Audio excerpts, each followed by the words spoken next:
This one is for all pastors' kids. They will normally use you. You will hear our names in sermons. Life yenu inakuanga kwa public. Like atakutumia kama example here or there. She'll give an example of your life of something. Pastors' kids hawakosangi kwa sermon. Like the pastor atakuwa, you are always there. So you're saying about marriage? The pressure I'm having right now is for me to get married. That's the pressure that every part of the family, not family, like the better part of the congregation. They're giving example of, hey, vijana muoe. No. If they're giving I don't know. Kuna time karibu niingie, ni karibu pia pressure, pressure ya kanisa ifanye nione. Now guys, welcome to the 4th episode of Pastors Kids. We are glad you have been here with us from the first episode, and as a small appreciation token kwa hii channel, I'm bringing to you, we are giving away, by the 5th episode tunafaa kuwa na merchandise, ndio? Now, instead of merchandise, today we are giving away credit, airtime, 100, that's 200 shillings credit airtime. Kwa nambari yako ya simu. What you have to do, it's simple. Go and comment on this particular video. Comment either Arnold or Brooks. After comment, make sure you get at least 5 of your friends. So those are 10 friends. Ukipata 10 friends who are liking your comment, then we will give you 100 shillings. 200 shillings credit airtime. Iko sawa? Iko sawa kabisa. Yani the comment with the most likes. Yes, the comment with the most like. Kama comment yako itapitisha 10 likes, then lazima tukureward. Lazima tukupe pesa ya bundles. Yep, iko sawa kabisa. Tuanze. Kama comment yako inapita na 10 likes, simple. If your comments inapita na 10 likes, 10 likes only. Invite your friends wambie, come and watch this. Wakisha like hapo, wa like. And then, of course, tuta find a way in which to reach you. Yep. Asante? Yeah, iko sawa kabisa. Last time tuliachia on the... It's been a week, man. Happy new week. Okay, guys, allow me to introduce to you my co-host in this particular podcast of Pastors Kids with an ulisema nini last time? It's called applause. With an applause. Let us welcome Brooks. Karibu. Thank you very much. Asanteni sana for watching our last week's episode. Ilikuwa about celebrity. Sindio? And it was really nice. Celebrity experience. It was really nice. Tulipata some experiences. I realized that some people treat us as celebrities, and of course pia sisi, there are some people we treat as celebrities. It's a whole different experience, depending on your background, depending on who you are, na pia depending on your achievements and who your parent is.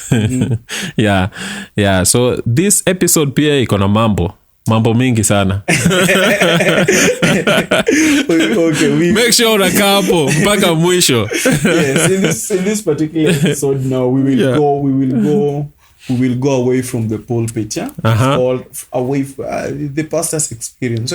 We give you the pastor's kids experience. We are giving you a whole vibe on your pastor away from the pulpit. Yes. Now, growing up as a pastor's kid, and then the family dynamics. Did you guys have the same experience as pastors' kids, or for you it was different in one way or the other? Like the way you experience, is it the same for Haron, for Ben, for Winnie? Okay. Yes. For my case, I'd say my sis, our firstborn, I think is the one who experienced some bit of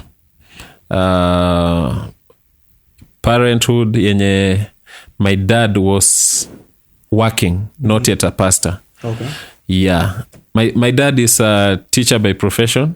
Yeah. A lecturer. Civil engineering. Amefunza Mombasa Poly. Amefanya na public works. So by the time he was in Nairobi working and also part of Mombasa working, hapo ndio my sis was in school, I'd say. And he quit working when she had just done her KCP. Yes, class 8. Yes, class 8. Simeitwa KCP paka just recently. Before itwa KCP ilikuwa na jina ingine. Sijui CPE ama nini. But hiyo ni kitambo, ni kitambo. Pana. Sasa kama my passport says did KCP kwera. It can be the passport says. I thought miaka imeenda sana. Yeah, so for her, I don't know what the experience was with her. Na my elder bro, but because hao ndio walikuwa like wanaona vizuri. But for me, coming to realize myself, nilijua, as I said the other day, I just knew him as a pastor. Na the experience was maybe niongele shule. Yes. When I was in high school, yes, anytime I used to go home for either fees or half term, there's no day I traveled on Sunday going back to school. Hata kama kwa leave out nimeandikiwa you should be here on Sunday. Yeah, on Sunday ama this date na nipate it's a Saturday. My dad will make sure that I travel on Monday because of ministry. Yeah. Sababu on Sunday lazima nikuwe hapo nicheze keyboard and all that ama guitar. Yes. So every time I was at home during school days, it was so exciting on Sundays because you're there doing what you love and you had really missed it. You know, I was in a Catholic school. Okay. Yeah, so Sundays are really boring in Catholic school. Sorry to say that for us Pentecostals. Yeah, because the mass is, you know, slow and unataka kurukaruka and it's predictable. Only piano, you know, some of the songs are repeated over and over again. So anytime you get a chance to be at home for service, unabambika sana. Okay. So hiyo ndio one of the main things that I realized with my dad. Time ya shule, I didn't travel on a Sunday. Yes. So by the way, just to roll back a little bit, I'm thinking your life is so surrounded about music. Yep. Music. Does it really originate from the church, or it's something you grew out of it yourself? You came to a passion that I want to do music. It started from church. Yes. It started from church. It's in church that I knew what a keyboard is. It's in church that I knew what music is, what instruments are. Even up to now, it's in church that I'm realizing what click tracks are, technology in music are, you know. Sizijui place ingine. You'll never find me in ujapiga keyboard ama guitar kwa in a secular setup. Yes. I've done that, but what I'm doing there or what I did there is what I learned from church, from even friends in church. Musicians, by the way, a lot of musicians come from church. They come from church. Yes, wanatoka church wanaenda to the secular. Sababu church by the way, it's all about piga mziki, Bwana akubariki, ministry and all that. So it reaches a point, if you're just a musician and you now you're just relying on music to put food on your table, una realize church hakuna pesa as much as I would have wanted. So unapata musicians wengi wanaanzia church, then at some point because of life and finances nini anaenda secular. Na huko nje kuna pesa. how will Nzai react if today you fully get to be booked on a particular club here in town? Kwanza mimi mwenyewe I wouldn't take it, but for him, and worst case scenario, we employ you as our sound man or to be playing the live band for drunk men in town. Yeah. I've done that actually. Those who know me, I've done it. You have done it before, but yes. I'm imagining if you pick this one as your full time, something that you're doing week in, week out. Of course, we'd have a sit down with him at Anita. Na okay, let me see his reaction. He'd tell me the impact, what it's doing for against my ministry and against what he's doing and against the church. Then hawezi ni force. He can't force me to stop. Okay. Yes. But you will listen. Yeah. but for those who don't know, I've played in such settings. Now it reaches a point you're not comfortable with it because ukianza you are just sober, you are playing music, but now the other day you said bad company corrupts good morals. Yeah. So it's about the company. Slowly by slowly, when I realize you're hanging out with a bad company, bad company. Now, it's as Christians, we are not supposed to segregate ourselves. But when you find that you are overpowered by the bad company, unapata hao ndio wanakuinfluence. Okay. But if you go to a club ama a setting yenye ni mbaya, but you are the majority, then ni wewe utakuwa na influence. So if you get a one-time gig, you'll just play? No, it starts from a one time. Sababu in music, unaona, your work is your portfolio. Your work is your CV. Let me pick. I'm not saying this particular person, but now let's say the other day, a popular club in town was celebrating 10 years. Yes. And then Prince Inda came.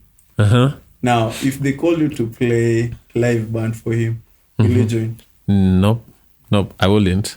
Nieri hata waniite waseme Brooks, come with your band, mucheze hapa, we are celebrating this, but hiyo umekuja as your band. But now hii ni someone who is known ama someone who does secular ama then wanakuita come and be part of that band. Hiyo ni ngumu. So okay, I'll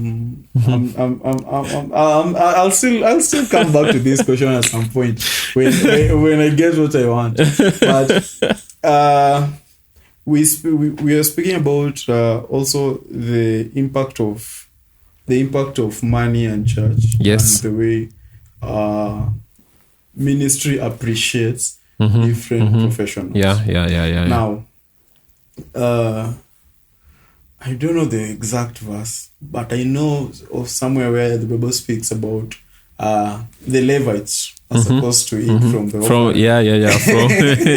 From the ministry and from the offering. Yes, the Levites are the people who serve from the altar supposed to eat from the offering. But I'm also thinking about now us as pastors' kids, our reaction if today the church decides to pay. No, is it to pay? To appreciate. Sema to pay.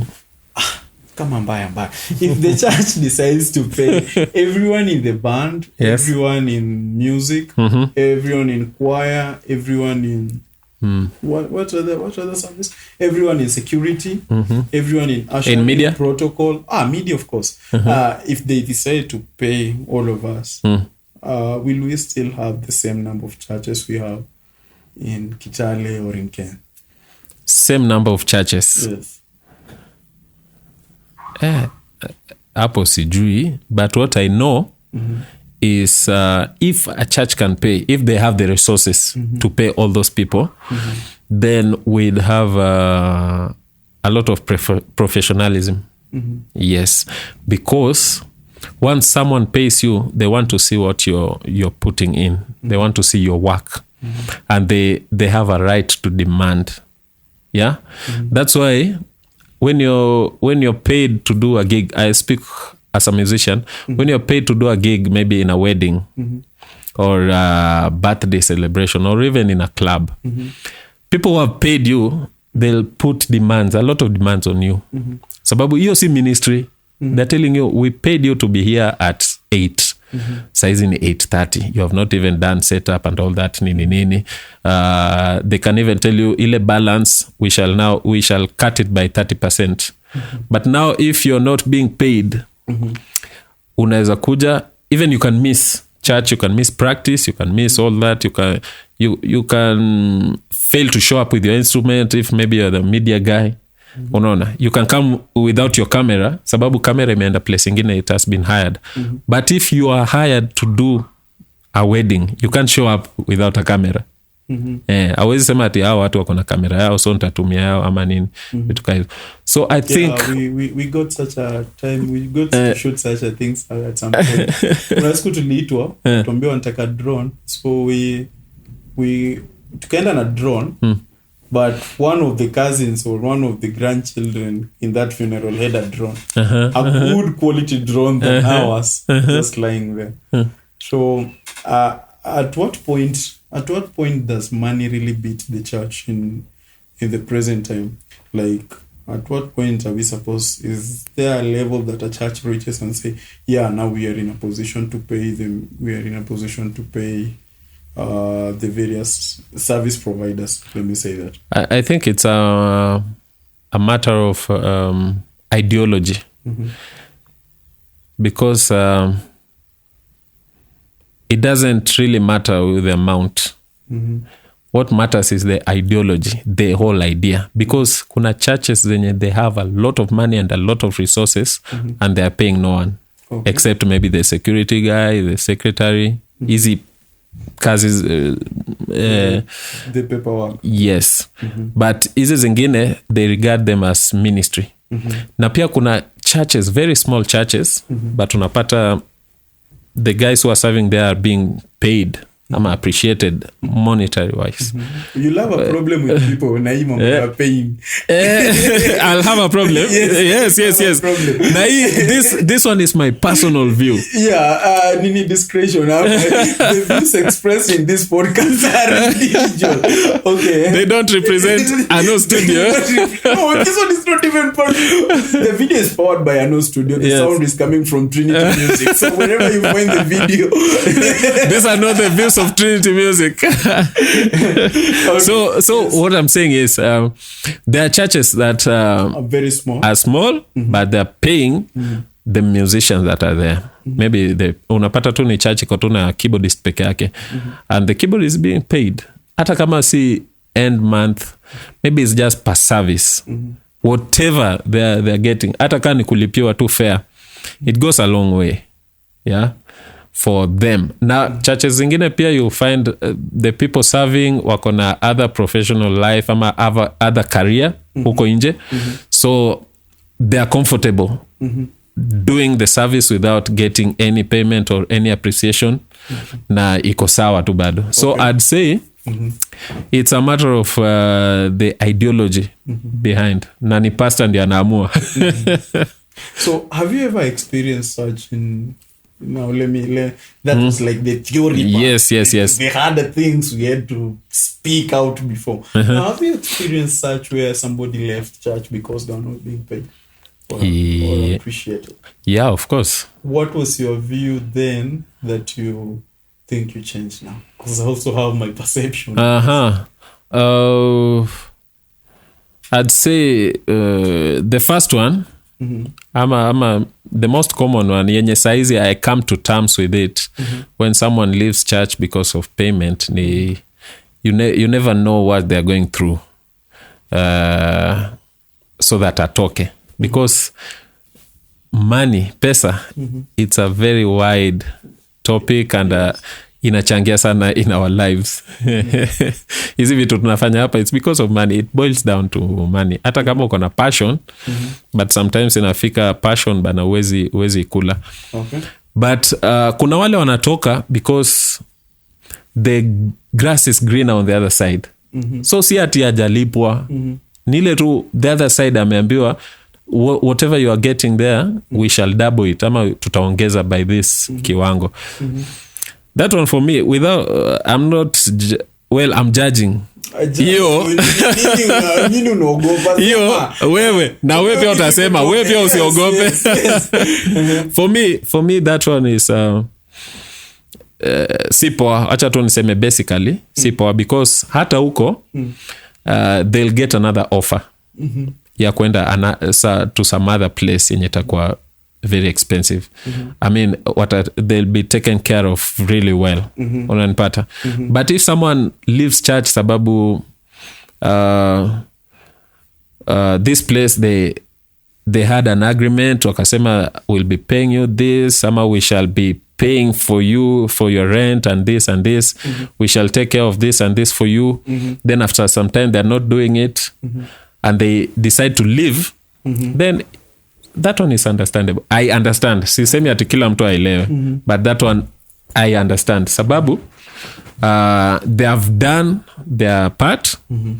Na how the other party didn't play their part. Okay. Yeah. But kuna umwe anatoka sababu ya greed or looking for greener pastures without even looking at the way an ministry. Yes. I remember there's a time when I was joining college in Nai. Nikasema Nairobi. Okay. Sio Naisambu. Okay. Nikasema I'm looking for a church where I can grow, because coming from Kitale going to Nairobi already kuna churches zilikuwa kubwa. Na nikajiambia I'm not going to those big churches sababu nilitaka a place where I can go and fit in na nianze tu kuserve. Okay. Na hizi church kubwa of course huwezi pata hiyo chance. Yeah. Ukienda kwanza we ni village boy nini hapo church watu of course wako nini. We still see it. Sindio, I'm a village boy because I'm in Kitale. Lakini ukienda, what I'm saying is ukienda of course kuna watu wenye already kuna gatekeepers. Wacha niseme hivyo. Okay. Kuna gatekeepers in every industry. So but to serve huko, you need to find a place where maybe the church is small, it's still growing. So I found a place. Sitasema ni wapi, but I didn't look at the signboard. Sikuona jina ya church, sikuona nini. I just saw the church, nikaona ni ndogo, nikaingia. But the doctrine ilikuwa way off. Sasa nikajiuliza, hii ni church gani? Then nikaanza kuangalia, nikaona banners hizi zenyewe zinawekwa kwa ukuta. Sisemi ni church gani. Okay. Sasa nikasema, hii service itaisha saa ngapi? Unajua anointing oil inakuwa sprayed na nini? Kitu kama sanitizer hii. Alafu imewekwa ile yenye inatoka hivi. Yani of course kama ni anointing oil haiwezi kuja kama iko dispersed hivyo, si ndio? Sasa like pastor ako hapa but anaweza ifinye ende kama 5 meters. So after service, kwa hiyo service I played drums. After service sasa the worship leader akanipeleka kwa office ya pastor. It was upstairs. And they're like, hey, we have really loved what you've done. Umecheza vizuri.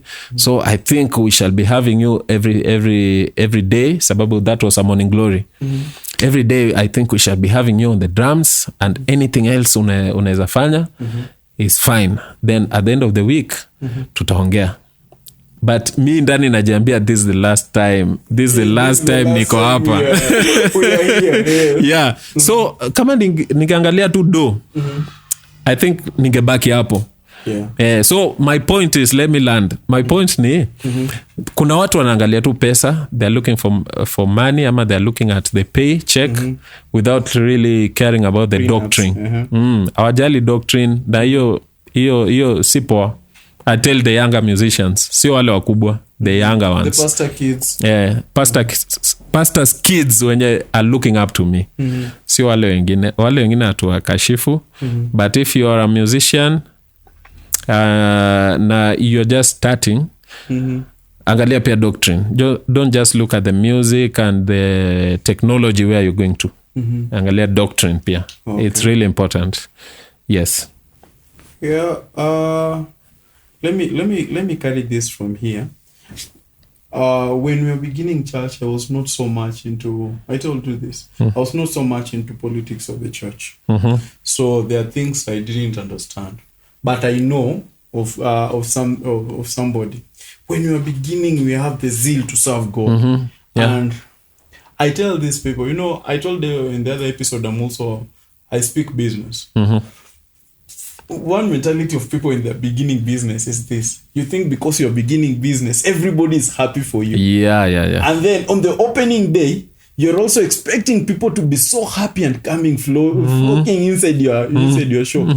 You do not realize there's also marketing. Because especially if you have never done marketing in a business before, you've not been in a business setup before. For example, if today you open up a shop in town, if you have never operated a business before, you'll think, because I opened up a shop in the CBD, everybody will know where I am. And then you stay in the shop, inafika saa 6 saa 8, ujauzia mtu mmoja, ama mwenye alikuja amekwambia I will come back. I'll come back. So the same thing happened to me when we were in church. When the church was still fresh and young, there's a guy who came to play keyboard. And then ikafika saa 5, when the praise and worship zimeisha, watu wametoa sadaka, now it's time for the word. The guy alikuwa anafanya boda, akaenda job. So for a young me, I'm like, nini na huyu mtu nini anafanya? And then ndio sababu baadaye una realize, hey, maybe this is the best day for him. Mona, this is the best day for this guy to do business, ama to industry yake yenye inalipa. And here in church, akikaa hapa hivi in the next 1 hour 2 hours, hakuna kitu yenye anapata. He has been giving off a service. After that guy, I think some scandal came up with somebody or something. The guy left. Another one came, and then he had a family. And then he put a price. I don't know. He put a price, a value of money he wants every week. Are we okay the other side, guys? Yes, he put a price of the value of money he wants after every week. So every week the church has to stream some money to him. And then by then the church was not. See, when you're beginning, the administration of the church was not that effective or something. So we had to let him go.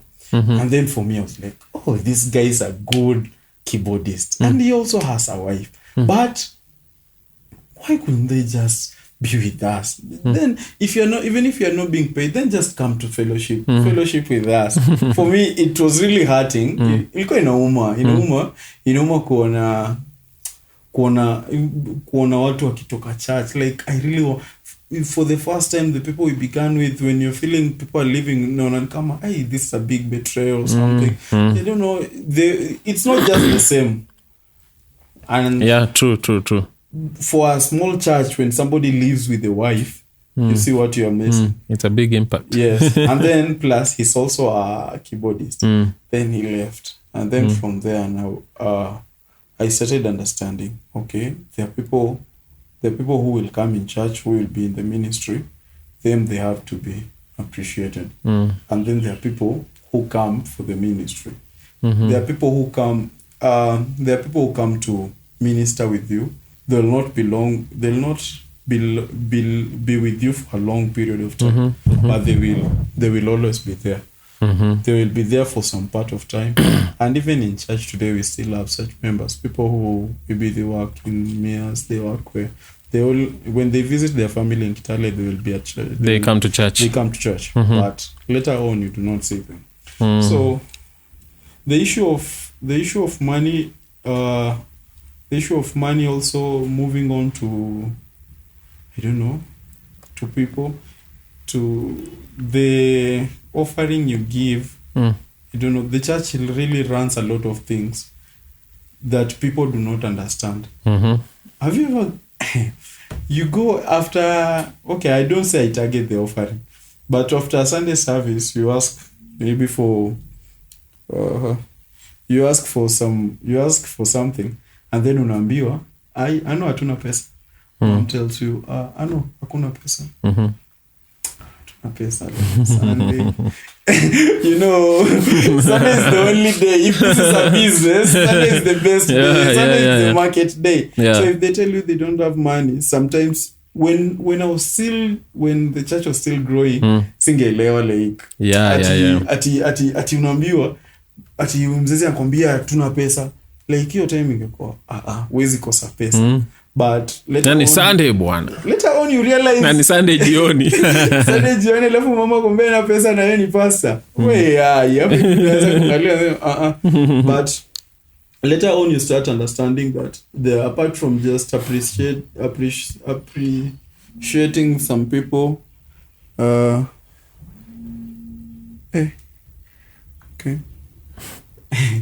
I'm being called by somebody called Mike Pianist. Are you calling me? Okay. Mike Pianist. Yeah, so after a while I understood there are bills that the church pays. Yeah. Church pays for electricity. Church pays for water. Church pays fee, and there's a budget. Fee for somebody here or there. Church pays for when we are attending, there are people who come to clean. There are things that the church really caters for. That is a lot. So the issue of money, before this money reaches everybody, there's some time when it cannot. And there's also, of course, there's also some saving that has to be done. Okay, I think for the many interruptions, can we pick a break and then we pick up from here? It's okay. Thank you. Welcome back from that short commercial break. Of course, if you're watching this video na uko na simu ambayo imekuchosha sana, si vizuri. Mungu alisema nini? Kuna kwa Biblia.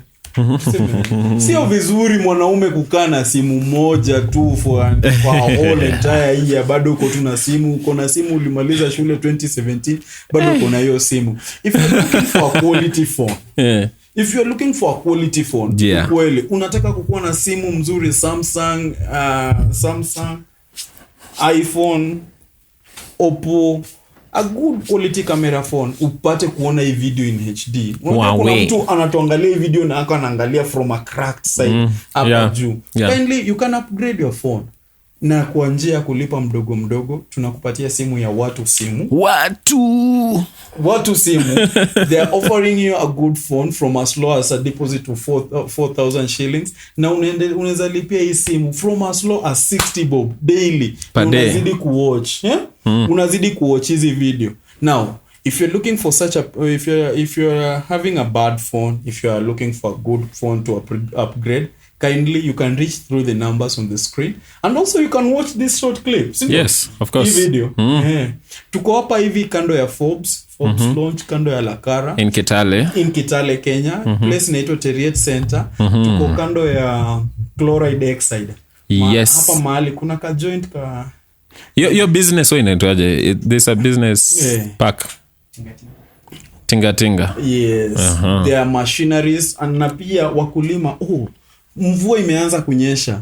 Wakulima, watu wamevuna mahindi. Unataka kuweka maragwe, unataka kuvuna mahindi yako, kugongoa, tunakupatia mashini ya kugongoa mahindi pia. From the same shop hapa hivi kando hivi. Same shop. Same shop. Wanauza kila kitu. Na pia kama mvua imeanza kunyesha, betri yako ya gari imeanza kukusumbua kila mahali, kila siku umeshinda, nania ni jump start ndio nitoke kwa nyumba ama nini, tunakupatia betri mpya. Speaking of jump start. wewe unajua nimekuja upstart. Kama ni wewe Brooks amekuja upstart siku ya leo, please acha nikutag. Come, offering you a good bet from as low as 8,500 shillings. Hapo ni chloride hapo. Chloride, pale chloride unapata mambo yote, unapata simu, yes. Unapata machinery ya farm, unapata pia batteries kama unataka battery yako ya kukusaidia. Usishinde kuambia watu ni jumpstart kila mahali. It's not even good before the eyes of the Lord. So we have spoken about finances. Yes. Na mambo ya pesa. Yes. I wanted to ask you about doctrine ama sermon. Yes. Ama word. As a pastor's kid, kuna time yenye you've heard your mom preaching and you're like, what she's preaching I'm not even practicing, like watu sasa wananionaje mimi, she's preaching this and I'm not doing it. Ama I'm not yet there. Like whatever she's saying, pige tu kweli yeah. Like hata what she's saying, maybe yako hapo ama kuna it's a level yenye you are not yet there. Have you been at that point? I've had phases in my Christian walk. So there are times they spoke of things that I literally don't do. A lot of them. Yes, I've not been, okay, my story is not a Cinderella story. Of course. It's a sweet story.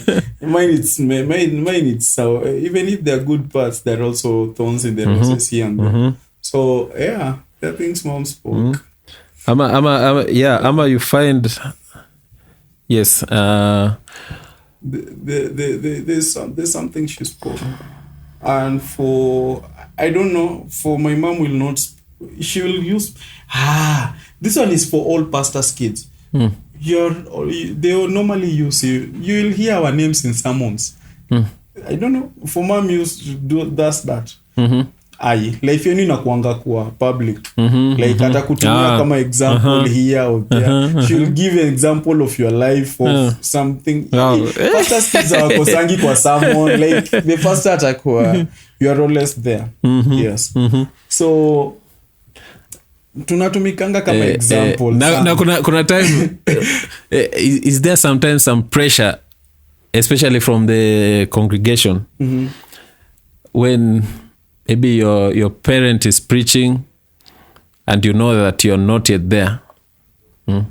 Yeah, currently if there's something I'm feeling everybody in the congregation is pushing towards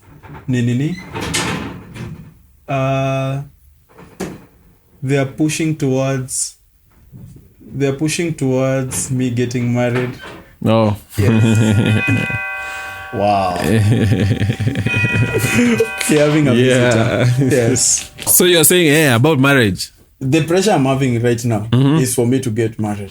That's the pressure that every part of the family, not family, like the better part of the congregation. They're giving example of, hey, vijana muoe. No. If they're giving I don't know. Kuna time karibu niingie, ni karibu pia pressure, pressure ya kanisa ifanye nione. Togo, nikaangalia hivi nasema hapana. I saw how marriage has done to some people. You know, like you for example, you are just a young man the other day. Now you are looking like you are 50, 40. So there are things I don't want to do. I want to avoid your mistakes. Have you ever seen those parents who are like amezeeka, kona kiara, kona miwani kama huyu na anakuja meeting ya kindergarten ya mtoto wake and you're like, mtu hii bana anapendwa na grandpa. Alafu bado unaambiwanga tu ni mzee wake. Kumbe ni baba. Guys, so avoid that. Just from the looks. Who is old here? By the time you're going for your kids parents day, ndio uta realize you're very old. Now if I will realize, what about you? Me say I already have a kid. You have a kid. Who is saying imagine this one is coming for your prayer every day. By the time tutamka class 8 utakuwa aje? Utakuwa cheki bana. Mimi natokea mzazi. Ona. Woi. Zinakaa zile mzazi kusaidia watu. Mzazi ametokea. So yeah, this is my kid. Najua hey, niaje. But with this your age bado.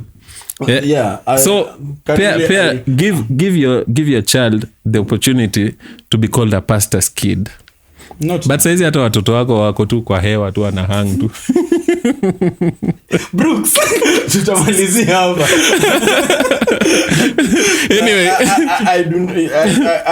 I do not allow that pressure to settle inside of me, because I know what I want. Yeah. I know what I want, and not just what I want. I know what I want and what I would love to do first before I cross that line. Yeah. What you have to achieve. Yes. And important. Yeah, there are things you have to do. I believe so. Marriage comes with some other responsibility. Marriage comes with old age. Marriage. No.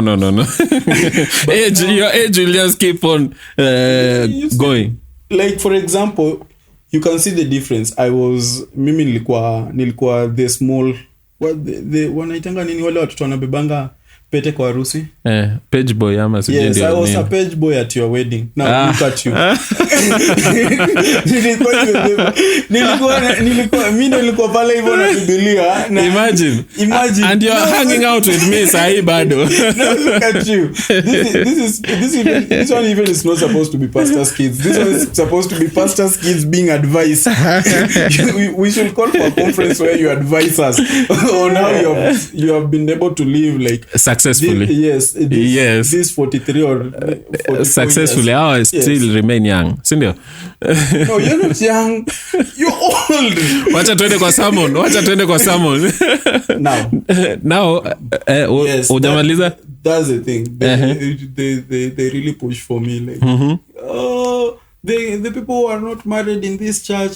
Sometimes it will be like, there's even somebody, we went to a mission on Webuye, and then a young man had sung a good song about wedding. And then the pastor came to preach on a Thanksgiving service at home. Was it a Thanksgiving or what? Yes, Pastor Kel came to preach. And then he came with a boy. Then they asked for an opportunity to sing. Do you know what the song was about? Can I music? It was, Hini harusi ya nani? And then the crowd was supposed to respond, ya bwana na bibi harusi. But they're saying, hii ni harusi ya nani? Ni harusi ya no. You guys, please allow me to remain in my father's house for the next few years. No. There's something you need to understand. Kuna seasons in life. When your season ikipita, imepita. So if my season pass, I will not marry. You'll be very miserable. No, I'm not going to be miserable. Utakuwa kama watu wanatembea hapa. Back to the center. Anyway, I cannot be miserable. Still about sermons. Sijui kama hii it's about pastors' kids, but now we can talk about the whole congregation as being the pastor's kid in this setup. Sasa your pastor has invited a guest preacher. And what this preacher is preaching is totally against what your pastor has been preaching. Has it ever happened to you? Yeah. And kwa church mko like... yeah. Can I give you an account? Okay. This one I'll not mention the pastor, but I'll tell you one that happened in... okay, I'll begin... Let me give you a history. When we were in high school, now we used to go to a friend's school, so I went to friend's school. You understand? I went to friend's school. There's only one friend's school in Kenya. I went to friend's school. Yeah. Kamusinde boys. Friend's school Kamusinde. Products zinaonekana.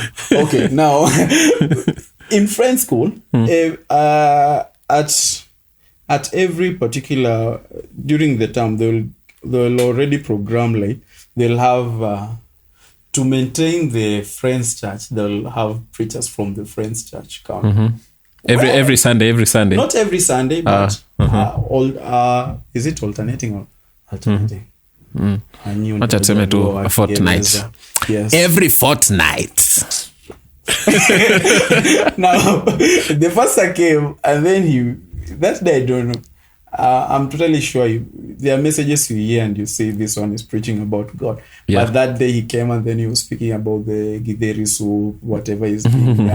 He spoke about the principle. And then for us, like, okay. We don't know the Bible that much.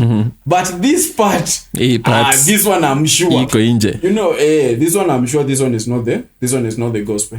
So on a Monday, the principal had to apologize to the whole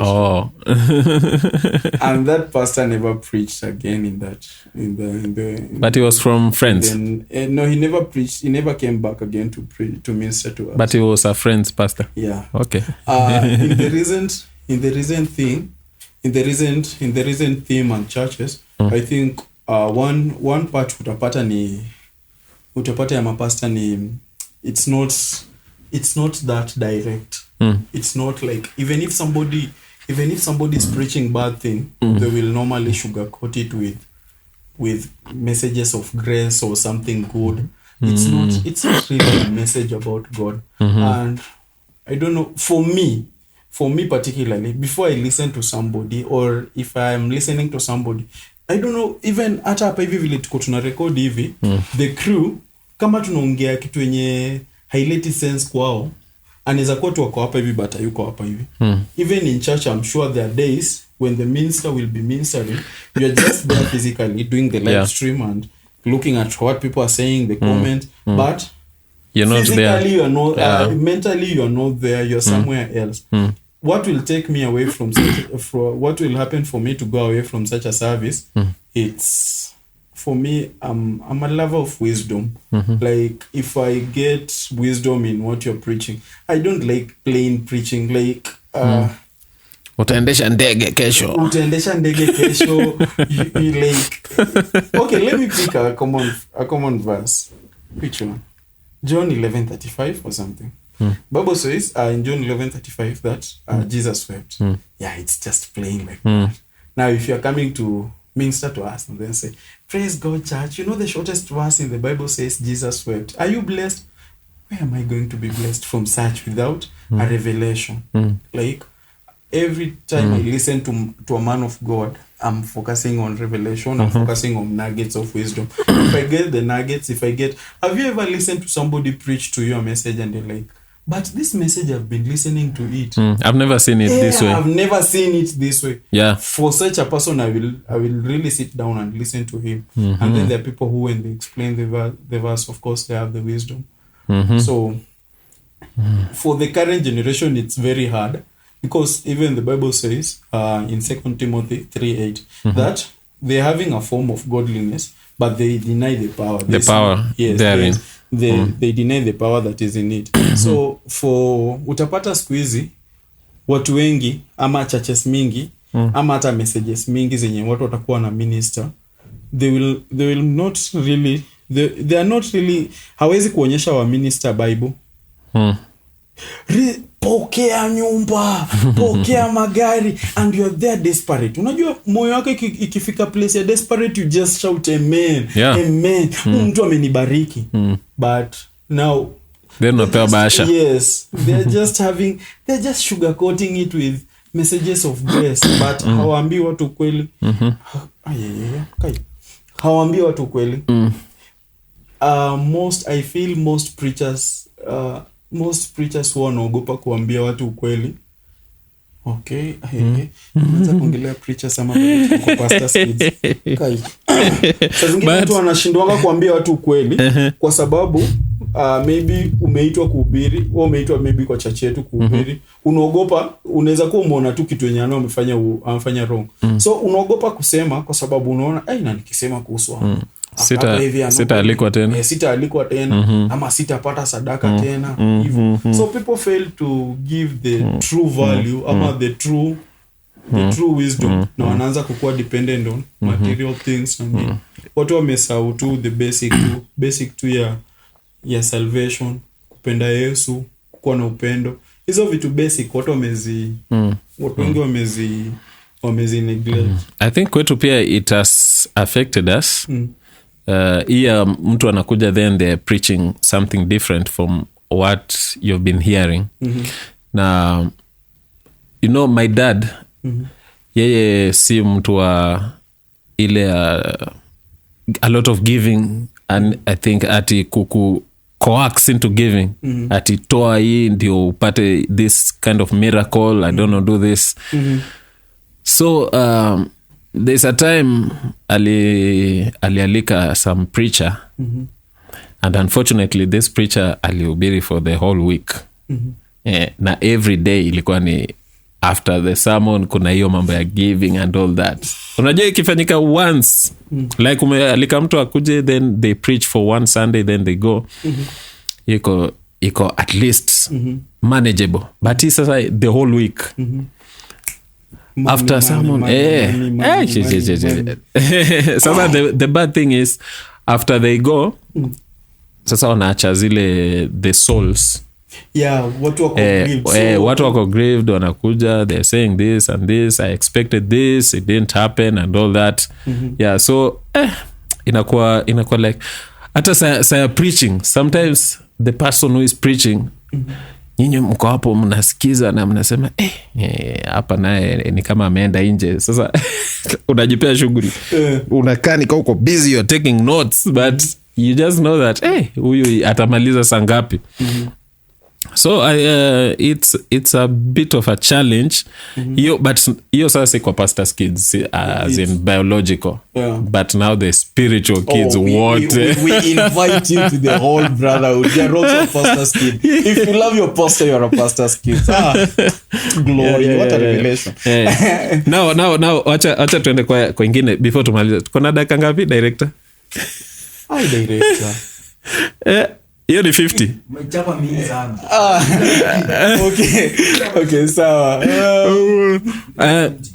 Have you ever been at a point where you're, as a family, you're suffering, na you can't show because you're a pastor's kid, especially when you are depending on your parent, like ile time tuko wadogo, like kuna kitu tu wewe unaona kabisa this we are struggling but we can't really show. Lakini hata si kukuuliza wewe ni rich kid. Hii wapi pastors kids wale wenye tumetoka mavumbini. Me I remember my dad had a Toyota Hilux. Hii ni SAF. Na hiyo ni gari ya diesel. Na ndio iwake hiyo gari. Kama ilikuwa imelala kwa baridi. Mmesukuma kwa area. Kwanza una pump kwanza. Unasukuma gari. Wewe ni rich kid bwana. Hiyo kama mlisukuma ni sababu battery mlikuwa mnasikiza tu muziki battery ikaisha. Can I shock you? Yeah. And then hii inaitwa shocker. Like ya mwisho tu. And then I'm saying out misha sana. Sorry the So do you know Mzae? Yeah. Mzae ashaendesha boda. Ashaikuwa boda. Ile ya baiskeli. Of course. Cause si ya pikipiki, hii ni ya juzi tu. Mzae ashaishi Karungu, akasimama kalala nje kama watchman. Akichunga property yake mwenyewe. Akichunga property ya wenyewe. Mzae mfanya kazi kwa fire. But hiyo ulikuwa hujazaliwa hiyo ya boda. I'm big. Kuna time kutokuwa na food. Brangu mdogo ikabidi ametolewa. Aenda akainje. My sis mwenye nafuata, ni kama napeana highlights za vitu mbaya. My sis mwenye nafuata alikuwa na kwa shoko, kwa wadogo. Kwa shoko, mbona nyinyi hamkupata endi akapata? Hakuna food. Lakini kwa shoko singewapata nyote. Mimi nakumbuka, I remember a day tukikuwa wadogo, imefika jioni, mzee hajalipwa like 6 months. Inafika jioni, food iko kwa nyumba ni sahani moja ya maragwe. Hakuna unga ati tutaunda tukule nayo maragwe. Hakuna mchele ati tutakula nayo. It's one plate. And that one plate, unajua nani anapewa? Last born.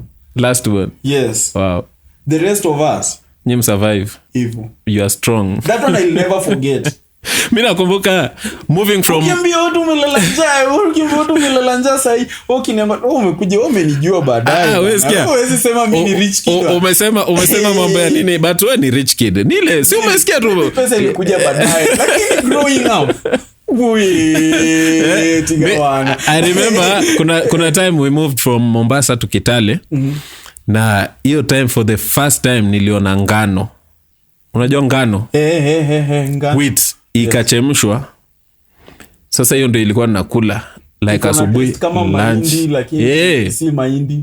Bana nikashindwa hizi ni nini bana. Alafu sasa hiyo ni mdogo. Mimi hiyo time nilikuwa mdogo so ni kucomplain tu. Sasa hii nini mimi sitaki sijui nataka nini, nataka mkate asubuhi bana. Kumbe hiyo ndio labda ni tithe ile mazao ya kwanza. Malimbuko. By the way. Kuna vitu bana.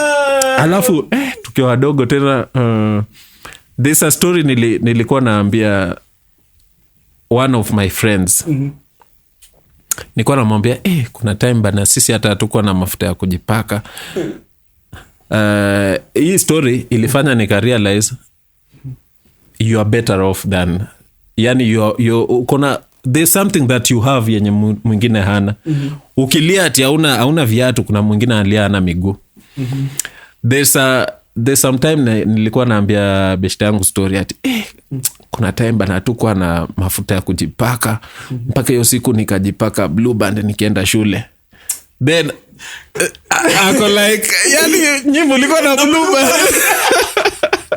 Sasa nika realize okay. But a highlight of giving and disciplining parents. I remember this. Ni malimbuko. Wazazi wamepeleka malimbuko mahindi ya kwanza kwa church. Sisi tumemaliza Sunday school tumerudi home. So tuko tunangoja waombe kwa kanisa tuchune. Umekaa mjakula mahindi. Unajua sasa kama hiyo period mmekaa kuna mwezi fulani hapo mjakula mahindi. So tuko tunangoja mimi na dada yangu. Sasa hiyo wameombea ati msichomi. Wait, we have to go, guys. Lazima mnionyeshe ile scripture kwa Old Testament. Yes. Sijui ni watoto wa Eli. Sijui kama nyinyi watu mnajua story, but watoto wa Eli kuna time ilikuwa watu wanaleta offering. Inachemshwa. Then watoto wanakuja wanaiba wanakula. In Samuel or something. Lakini walipigwa kiboko. Sasa walifanya priesthood kwa hapo. But at least nyinyi mlikuwa mnangoja. Mnaulizana kai ishaombewa. Kuna wengine wangoji. Kuna wengine wangoji like ikikuja imekuja ndio hii. Fanya hivi. See you guys on the next See You on the Top. It's been true. This is the Pastor's Kids episode 4. Moving on swiftly. Tumefika hapa kwa sababu yenu. Kama si wewe na one subscription yako na one view yako na wale watu wote ambao umeshare now. Thank you so much for coming this far. We really appreciate. I really appreciate me together with this old man mwenye tuko na yeye siku ya leo. It's been true. You have been good, guys. Asanteni sana. You have something to say? On. Tabia watu mezeeka. Adios. Mkurwa semanga hivyo. Adios muchachos. We